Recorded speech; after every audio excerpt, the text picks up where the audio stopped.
Thank you, Shrikant. Hi, everybody. I'm Izzy. I'm just going to give you guys an overview of this week's lesson. So this week was attention and the brain. And we start out with a little description of an experiment that a journalist did, where he had a world-class violinist play a beautiful, I think it was around 40-minute set of classical music in a subway. And the findings were that most people walked right past him without any notice. And if people did stop and notice, they only stopped for a few minutes. And a lot of children stopped too, and their parents rushed them on. And so what they did with this findings was observe how much beauty there is around us that we will pass by. And whether it's, something that's like this, so something very unique and particular, like a world-class violinist playing in a subway and people walking by, or if it's just the fact that the sun is shining, the fact that, the looking at someone's hands on the subway and looking at the beauty of that, or looking into someone's eyes, smiling at a stranger. Any experience in this life can be, when observed with attention and loving attention, is a beautiful thing. And I think using a unusual example like this can bring light to that we spend so much time lost in projections of the future and, reminiscing in the past, that we actually miss our lives, which our lives are happening in this moment. And I think this is a great way to illustrate the value of meditation and mindfulness, the incredible value. And one of the videos for this week was, let me get his name right, John Kabat-Zinn. I don't know if I'm pronouncing that right, but he had a beautiful little video about, and he said something along the lines of, we end up living in this space of projecting in the future, planning our, following our planning minds, our, developing future scenarios in our minds, and also reminiscing in the past, getting stuck in past events that are really just a projection that are happening right now. So when we're thinking of the future, when we're thinking of the past, all of that is happening in this very moment. And mindfulness engages you and allows you to expand into the moment.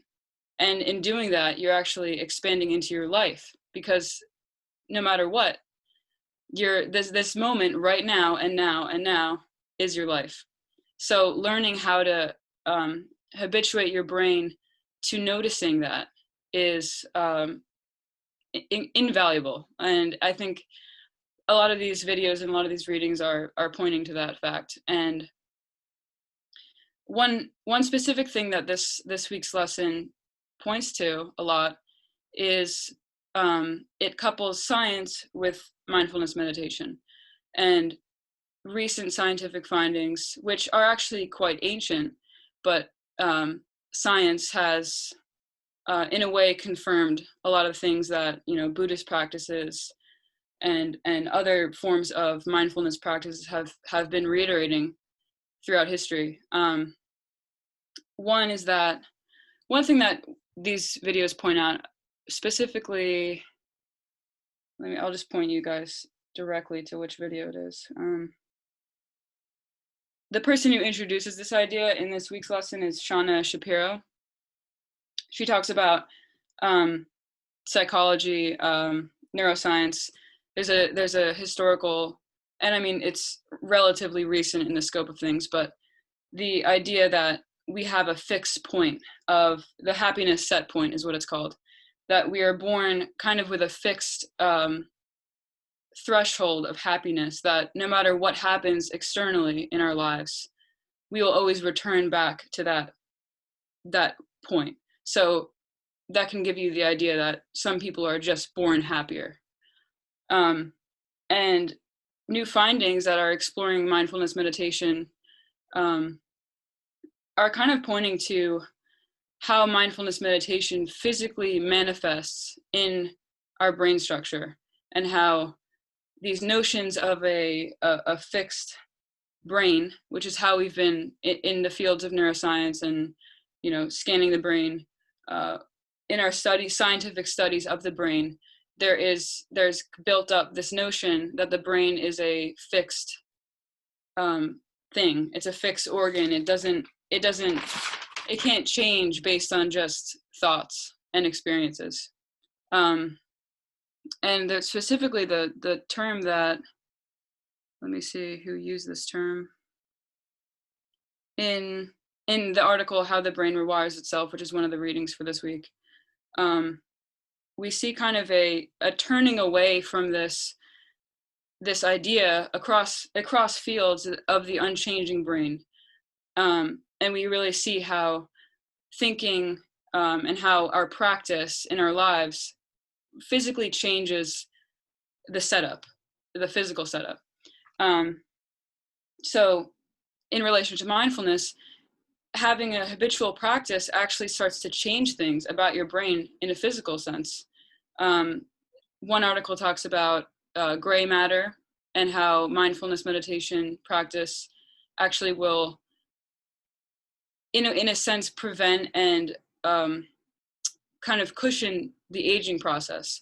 So having an instilled mindfulness practice is actually really changing your life experience in a lot of ways. And it's not just and it makes sense that the physical and the non-physical are overlapping. You know, the way that we experience life is not existing in some, you know, outside, you know, we often think of the mind as this kind of like expansive but amaterial sort of entity, but really our brain is producing the mind, and the mind is producing the brain. In a sense, they have an interactivity that mindfulness can really basically habituate you to experiencing life now, and it takes practice. So that's another part of this lesson, is that basically you will become better at what you continually do.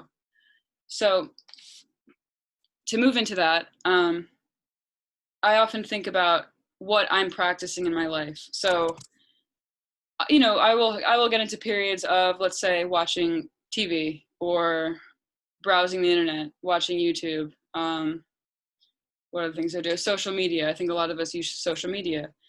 And if you think about what that means in the context of practice makes perfect, if you are on browsing Facebook, let's say 15 minutes a day, you're practicing browsing Facebook, and you become better at doing that. Your brain becomes habituated to doing that.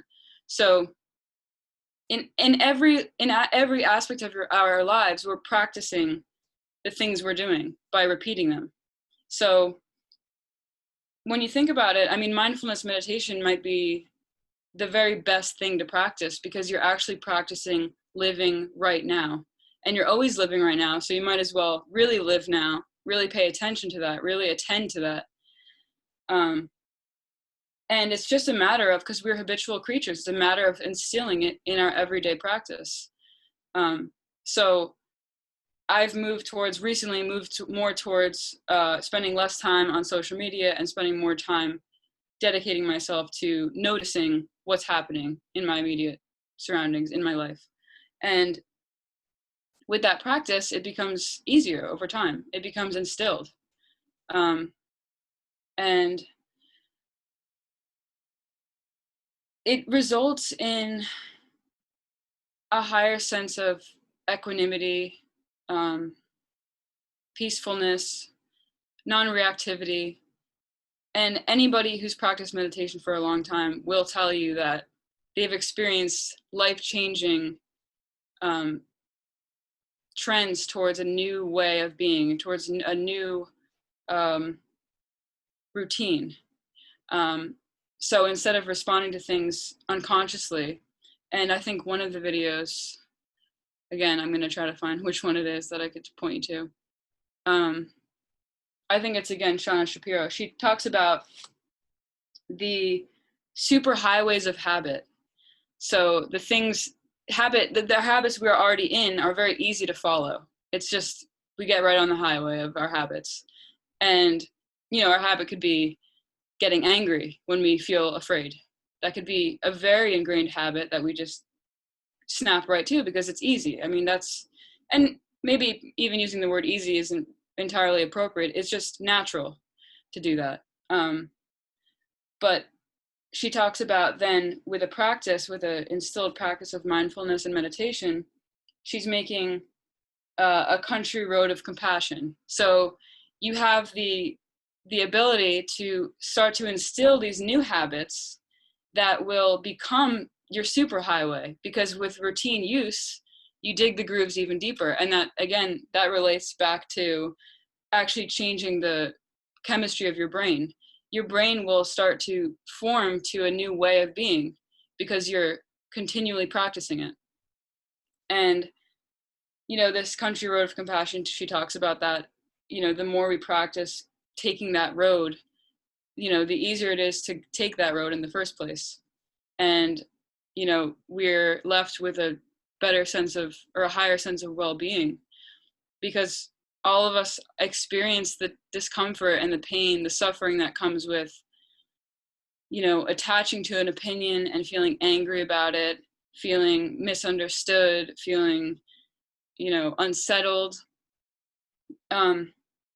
Saying unsettled reminds me of another thing we talk about this week, which is sitting meditation. That's a main focus here. And our guy, what's his name? Sitting meditation. Again, it's John Kabat-Zinn. That's one of the readings. He talks about how it's inevitable that we're going to feel unsettled or bored when we're sitting and practicing meditation. And what we do with that, it's habitually we will question that and be like, why am I feeling bored? Why do I feel unsettled? You kind of have the urge to get up and walk around or to go do something. And your tendency is to question, why do I feel like that? And he tells us very kindly that isn't the focus here.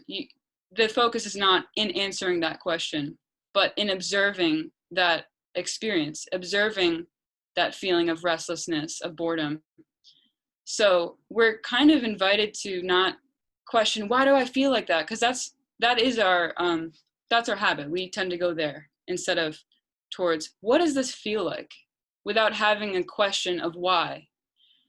And that allows us to really attend to the experience of whatever it is that you're feeling, whether it's feeling bored, angry, happy, content.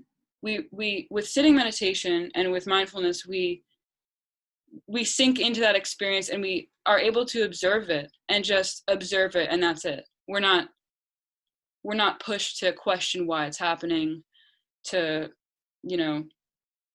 feel like we're at fault for feeling what we're feeling. None of that. So inviting yourself to just sit for 10 minutes, and that's another one of the videos. All it takes is 10 mindful minutes. Just inviting ourselves to sit for even a few minutes, even if it's less than 10 minutes out of your day. In our culture especially, we're programmed to feel like if we're not doing something, we're failing.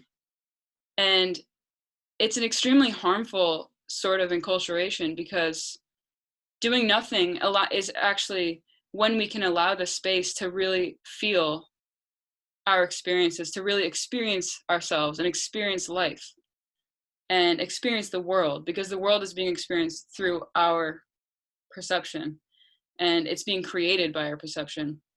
And speaking of being created by our perception, the first video that we watched this week is, I don't want to spoil it for those of you who haven't seen it.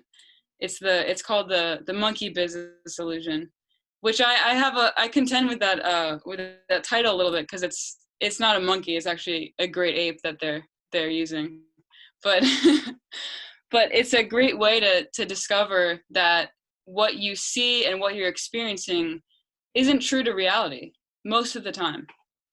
And we often get caught in that illusion that it is, that our experience of life is reflecting the entire reality of things, when it's simply not. And there are many humorous ways like this video and many simple ways to discover that. So yes, going back to our notion of reality, having and just being able to sit with ourselves is maybe one of the most important things we can do to better move through life with a sense that there is something more important and more real in a lot of ways than the constructs that we're habituated to be making in every moment. And I want to return to that idea that our culture is driving us to feel uncomfortable, to feel fearful about just sitting and doing nothing and simply doing nothing.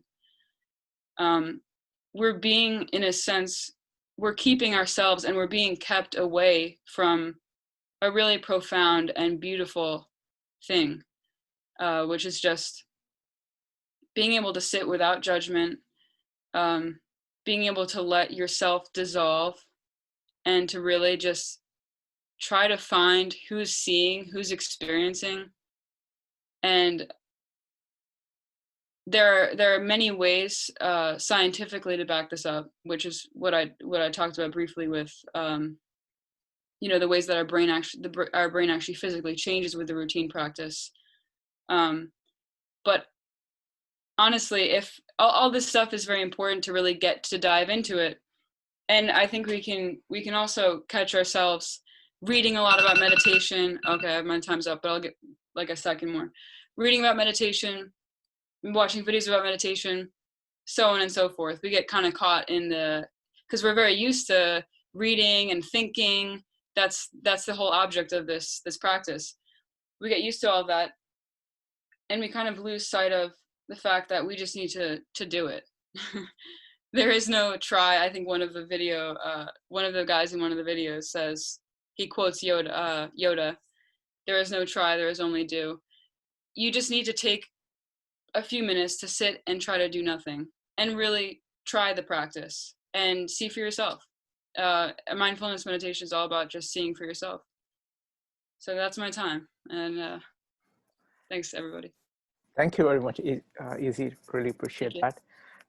So now anybody who has read the material and seen at least some of the videos, you're welcome to comment or ask questions. Keep yourself to about 2 to 3 minutes. So it's going to be Joe, David, Eileen, and Taylor next. So you can go ahead and unmute yourself when called upon to speak. So first is Joe. Joe, go ahead. Hi, Izzy. Thank you for presenting today. The question that I have is that it says, and this is the second week in a row, like the percentage of time that we're actually conscious of our actions is somewhere around 52%. And I've read in other places that it's more like 98% that we're, unconscious, and 2% that we're actually conscious. So my question is that what numbers are probably more accurate, and is it more or less, the first video was actually interesting because the way my mind didn't pick up the monkey either, but the idea, are we retraining ourselves to look at patterns, or is it we're actually just becoming more conscious? Is there like how is that is there a distinction there? Because one way it's just like changing the patterns that you're looking at versus actually changing the way you're thinking, and it's hard for me to reconcile those numbers and kind of understand them within any kind of context. So if you have any comments on that. It's not totally a fair question. No, that's a great question. Thanks for that. And I'm obviously, this is my own perspective, but then the number thing, the percentages, I think that it's a very seductive way to try to understand what's going on, to say, and I think I remember when I was a kid, when I was like a younger adult too, that this idea that we're only using 10% of our brains and we can unlock the other 90%. And, I think like many other people, I wondered about that. Like, how do you figure that out? How did they come to that conclusion that we're only using 10% of our brains? Like, what is actually going on here? And I think with this, it's similar to these kinds of claims made about how much of our time we're being mindful. When you think about it, like, first of all, how would you discover that information?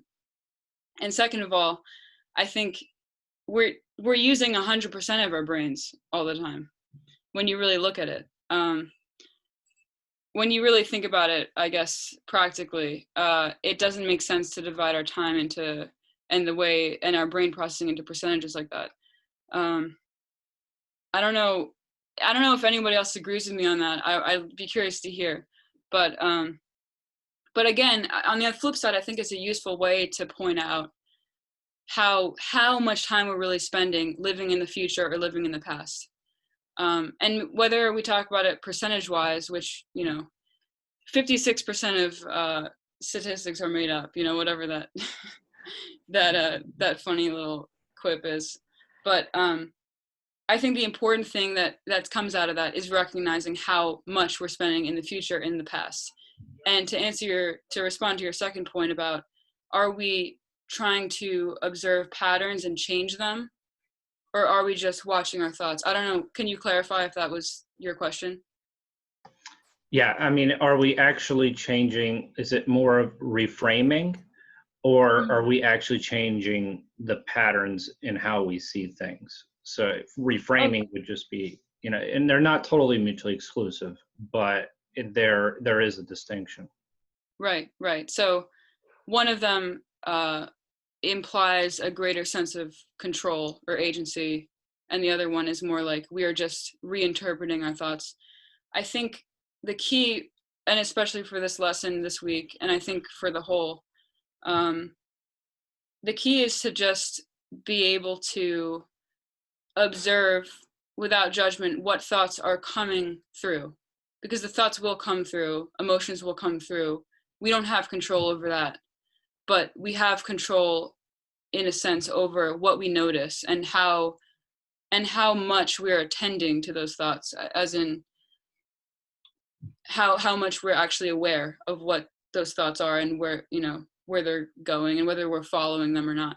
So I think mindfulness meditation is not at its core a practice of changing oneself or changing anything at all, but just simply noticing what's going on.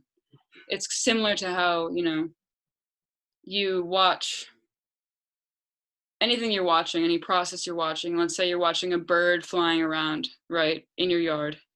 You're not going to try to make it go this way. Like, I want it to go on the tree, so how am I going to do that? I'm going to try to force it to go that way. No, we just kind of watch it and watch where it's flying, and we just enjoy observing. And I think, so that's the key there, I think, is that we're cultivating a practice of just noticing and not, trying to apply control, which is what the ego is desperately trying to do, is have control and attachment.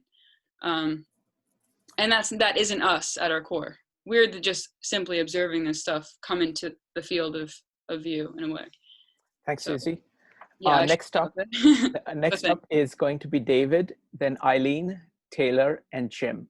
David, go ahead. Dave? Great. Thanks, Shrikant. And Izzy, thanks for leading us through this. I had a question about the body scan. I was doing the meditation 5 times last week. And say we start with our toes, do you kind of think about wiggle your toes? What do you recommend? Oh, sorry, David. You cut out right before you said, I heard wiggle your toes, but I didn't hear anything before that. Can you just repeat? Okay, yeah. Do you think about your toes or visualize your toes or wiggle your toes? What do you recommend for the body scan? The body scan is interesting because I often feel like I end up observing a mental projection of a part of my body versus actually observing it itself, if that makes sense. Like, I observe that I can't actually feel, let's say if I'm sitting very still for a while, and I think last week we did a guided meditation, and I focused on the hands and was trying to show people, you know, when you sit for a long time and your eyes are closed and your hands are clasped together or folded on each other, you end up kind of losing a sense of that,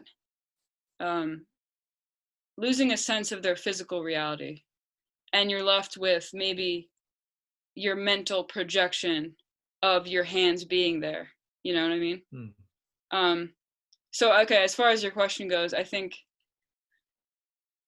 you're not necessarily trying to move yourself to awaken noticing. You can. I mean, there's really no rules, but I think what feels right to you, what allows you to come into yourself and to feel, let's say, the weight of your body on the chair, that can help too. You might not want to start necessarily with your toes moving upward. You might want to start with the feeling of gravity holding you down onto your chair and feel what that feels like.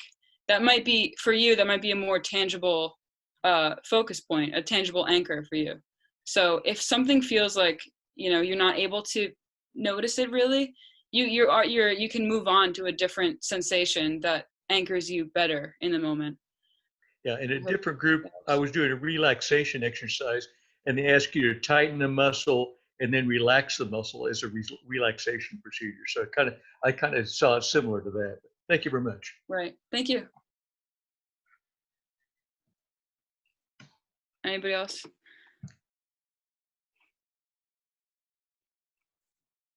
Yeah. Okay. Go ahead. Eileen, go ahead.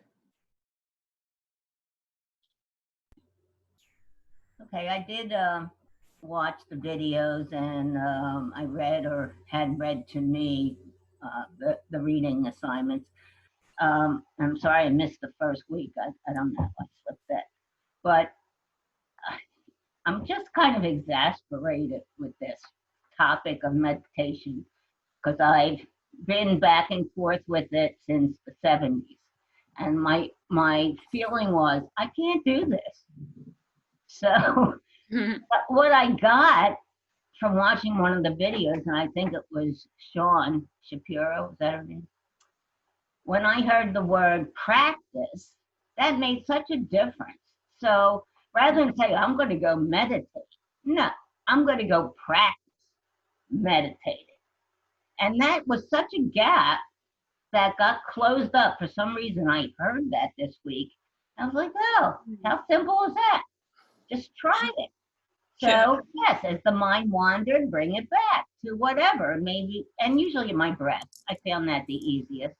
And a zillion things went through my head, but it didn't stop me. It didn't make me go there. I was kind of laughing at it. Okay, all right, out of here.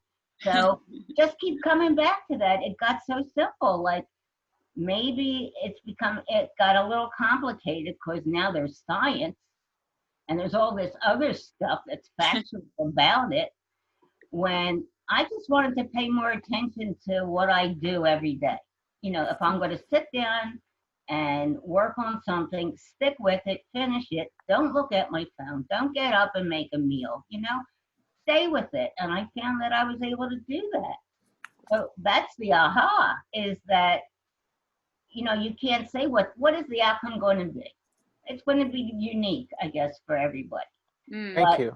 I would just say in general, it is, you will find yourself paying more attention to what it is you're doing at the moment. So excellent. Today, rather than look at my watch a zillion times, I was doing Qigong.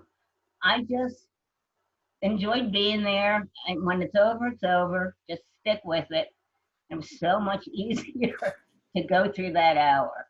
Wonderful. Thank you very much, Eileen. Sure. Yeah, and congratulations for that window opening for you. Next up is Taylor. Hi, Izzy. Thanks so much for the presentation today. I'm wondering what you thought about, it was like the second or third video of the man who was speaking about, he looked at like experienced meditators and novice meditators, and he looked at kind of what was happening in their brains when they were focus in their meditation, which meant they were using their senses and focus on sensations and feeling, versus when they were in kind of the habitual thinking process. And I guess from my perspective, it was hard. It was a challenging video for me because it was hard for me to buy in to the idea that we're having these people meditate, and then while they're meditating, and maybe I understood this wrong, but it was like while they're meditating, they're able to kind of like check in and see this screen that's like tracking their progress. Because it's been my experience in meditating that even things like if I have access to like a clock in my peripheral environment, that's like too much of a distraction for me to, I think, really be present with the sensations and being mindful. Yeah, actually, I gotta say, I'm totally agreeing with you. I was a little thrown off by that. Like, first off, I didn't know how they were measuring. I didn't have a full grasp on how they were measuring being mindful versus, getting caught in thoughts. It seemed like there was this like clear divide when in reality there isn't. There's a lot more gray area. So yeah, they had for those who didn't see the video, he showed a bunch of they almost looked like bar graphs. It was kind of like on one side of the bar graph there was a positive and a negative, and then you could see actually the process of the meditator and when they would be going into a thought, a narrative, and when they would be just experiencing in the flow, as he called it. And I guess what I took away from it was I just thought, okay, it's just helpful to see how other people are experiencing the patterns that are happening in their mind. But I didn't buy too much, like you had, I didn't buy too much into the procedure. I didn't, because again, no, for someone to be watching their meditation practice, it seemed like with that you would get totally absorbed in the thought realm, So yeah, I don't have much more to say than that, aside from just I agree, and I had the same observation. Next one up is Jim. Jim, go ahead. Yeah, just a couple of comments. I enjoyed the video with the guy that used the juggling balls to illustrate mind distractions and whatnot, because I actually do juggle. I taught myself to juggle when I was a kid, and it's one of those activities that kind of puts you into this flow state that is very meditative in its own right.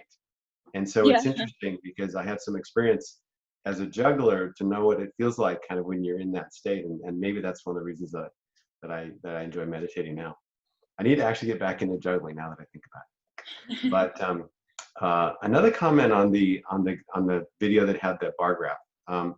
Years ago, there was a toy introduced, and you actually can manipulate airflow on the little ball that floats up and down, and you can navigate it through a little maze. And we bought it for the family, and it was really interesting because it connects to your temples and whatnot, and it monitors, I don't know, alpha state or something. And you really can feel as a biofeedback device, you can feel your mind calming. And so when you're overthinking, the ball will sink, and then as you calm your mind, the ball will rise. And so I think I can see how it could be a distraction, but at the same time, it gives you immediate feedback, and you actually can sense what's happening in your mind as you calm your thoughts. And so it is interesting. And I can see I suppose it's a little bit of a contrived experiment, but I could imagine the participants being able to use that to just like when you're meditating unassisted, so to speak. It may take you a few moments to realize that your mind has wandered, and this gives you kind of immediate feedback. Oh, my mind must have wandered. I'm thinking about that too hard, and I need to just not think. And it's an interesting little device. Yeah, thank you for that. That actually, cool. Okay. I forget what it was called, but it was kind of fun to play with.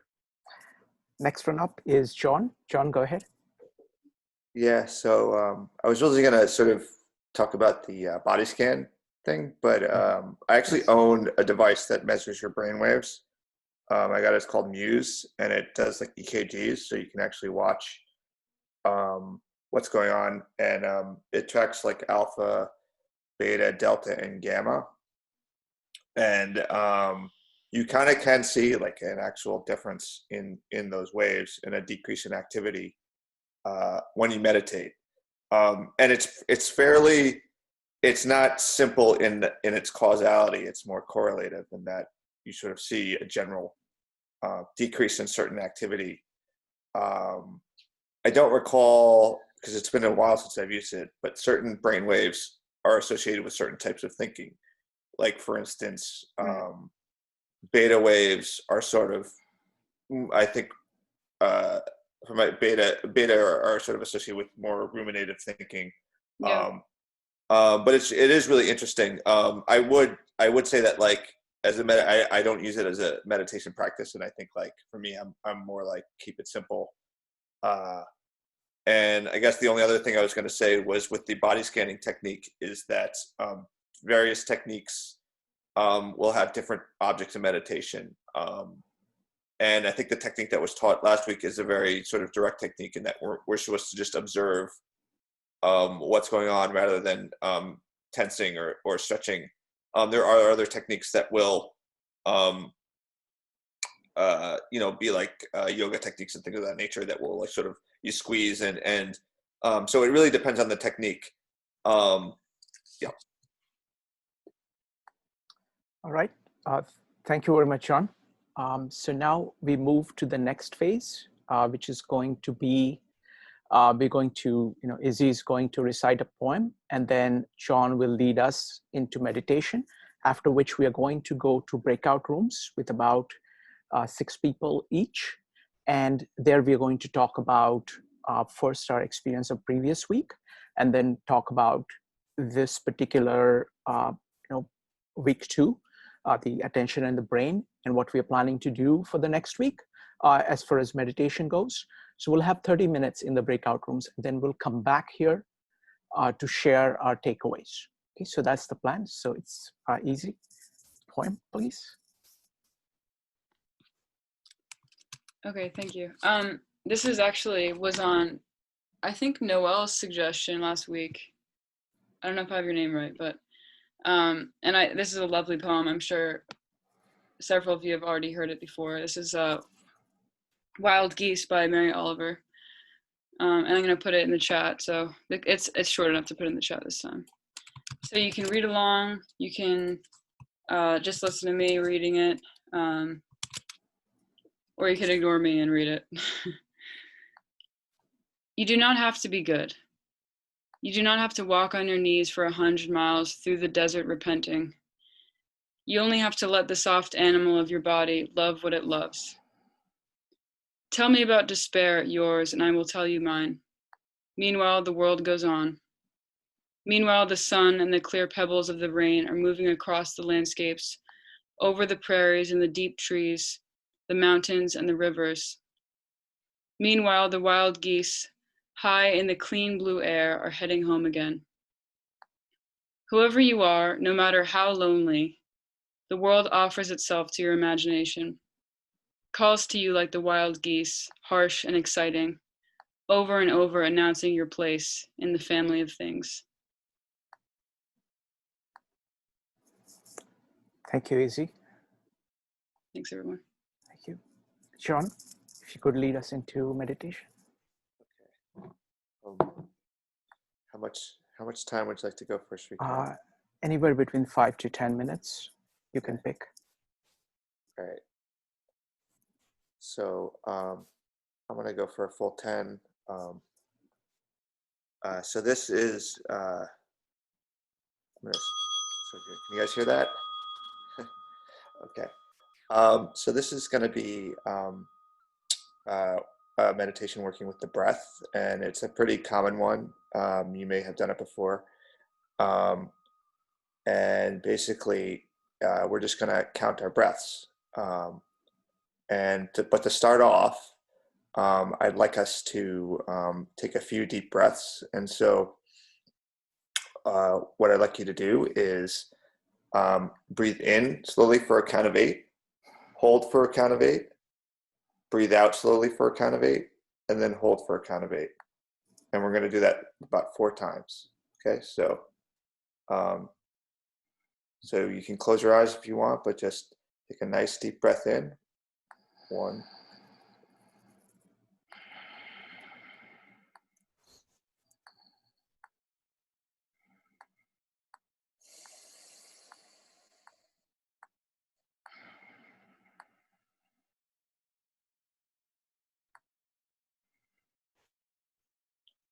Hold for a count of 8.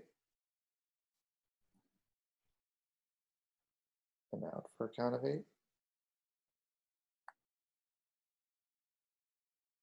And hold for a count of 8.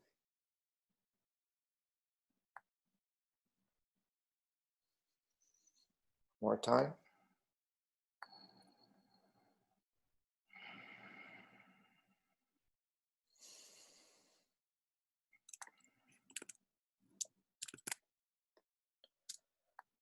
Okay, so I'll just wait for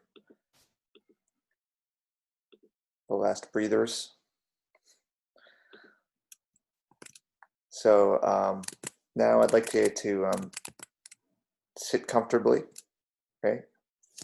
You can sit cross-legged or in a chair, whatever suits you.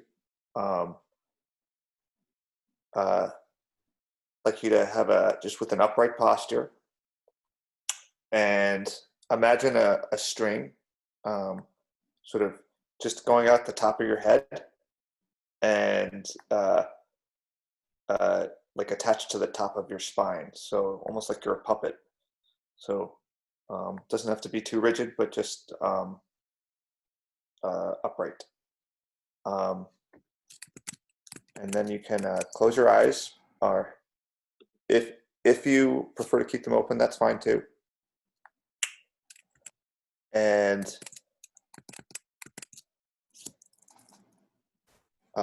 once you're settled in and your eyes are closed, I want you to start breathing in slowly through your nose, and then out blissfully through your nose.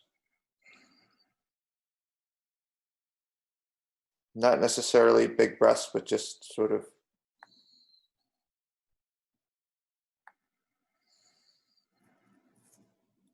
And after each exhalation, I'd like you to just count silently to yourself. So 1, 2, 3, etc. So one full round would be an inhalation, an exhalation, 1, an inhalation, an exhalation, 2. And you're going to do that until a count of 10. Once you reach 10, just start at 1 again. If you become distracted, either by sounds or sensations or thoughts, and forget what number you're on, it's totally okay. Just sort of bring your attention back to the breath and start again at 1. Almost like you would sort of herd a kid that wandered away. Just gently bring it back. And we're gonna do that for about 5 minutes. And I'll leave it to you.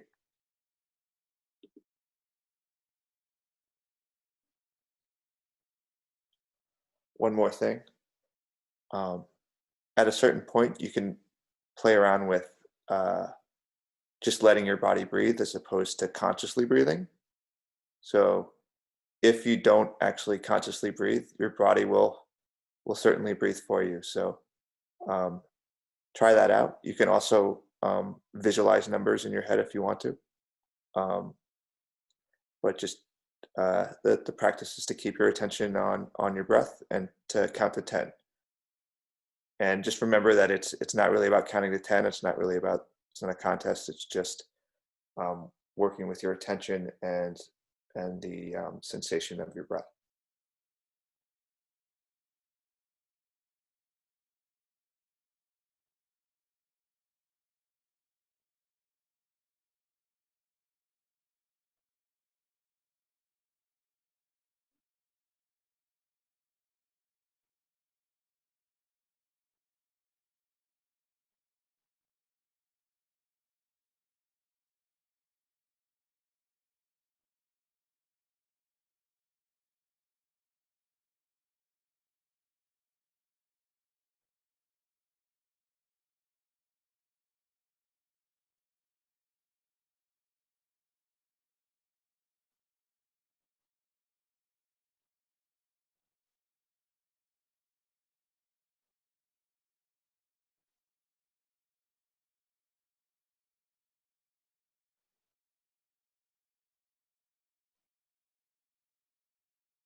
can slowly open your eyes.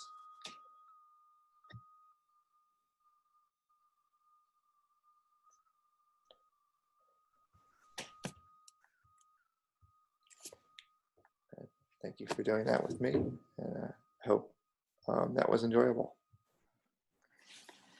Thank you very much, John. Thank you, John.